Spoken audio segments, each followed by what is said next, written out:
కఠిన చర్యలు తప్పవని అన్నమయ్య జిల్లా ఎస్పీ ధీరజ్ కొనుబెల్లి హెచ్చరించారు. నేటి ప్రపంచంలో సోషల్ మీడియా మన జీవితాల్లో భాగమైపోయిందన్నారు. మంచి విషయాలను పంచుకోవడానికి, దూరంగా ఉన్న మిత్రులు, బంధువులను దగ్గర చేయడానికి ఇది ఒక అద్భుత వేదిక అని చెప్పారు.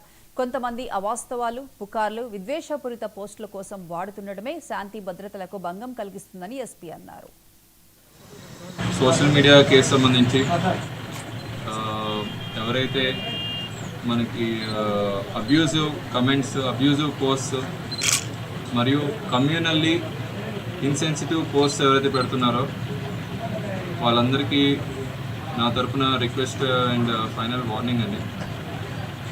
మనకి చాలా గవర్నమెంట్ మీద కానీ, ప్రైవేట్ వ్యక్తుల మీద కానీ,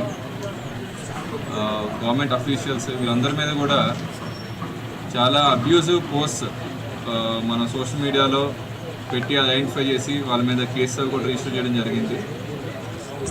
వాళ్ళందరి మీద కూడా మనం ఆల్రెడీ కొన్ని కేసెస్ ఛార్జ్ షీట్ చేసి వాళ్ళ మీదకి మనం ట్రయల్ కూడా నడిపించి వాళ్ళకి శిక్ష పడేలాగా చూడడానికి ప్రయత్నిస్తున్నాము. అండ్ కొంతమంది ఐడెంటిఫై చేసి వాళ్ళ దగ్గర ఉన్న ఎంటైర్ మొబైల్ ఫోన్ అవ్వచ్చు, వాడు దీనికి అబ్యూసివ్ కంటెంట్ కానీ లేదంటే కమ్యూనల్ కంటెంట్ పెట్టడానికి వాడిన మొబైల్ ఫోన్, ల్యాప్టాప్, ట్యాబ్స్ కూడా సీజ్ చేసి ఇన్వెస్టిగేషన్ త్వరగా కంప్లీట్ చేసి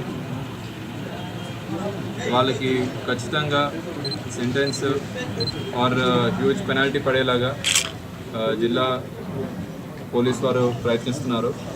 దీని సందర్భంగా ఈ కంటెంట్ అది చూసినట్టయితే మనకి చాలా వల్గర్ అండ్ అబ్సీన్ కంటెంట్ కూడా చూస్తున్నాము. అండ్ ఇది comments on important public personalities వాళ్ళ మీద కంప్లీట్ బూతులండి ఇవన్నీ కూడా చూస్తే. ఇలాంటి వాళ్ళందరికీ కూడా ఇది ఒక ఫైనల్ వార్నింగ్. ఇలాంటి వాళ్ళు ఎవరైతే ఇండల్జ్ అయి ఉన్నారో వాళ్ళందరికీ తెచ్చి కౌన్సిలింగ్ చేయడం అండ్ అవసరమైతే పాసిబుల్ మ్యాజిస్ట్రేట్తో మాట్లాడి రిమాండ్ కూడా పాసిబిలిటీ ఉంటే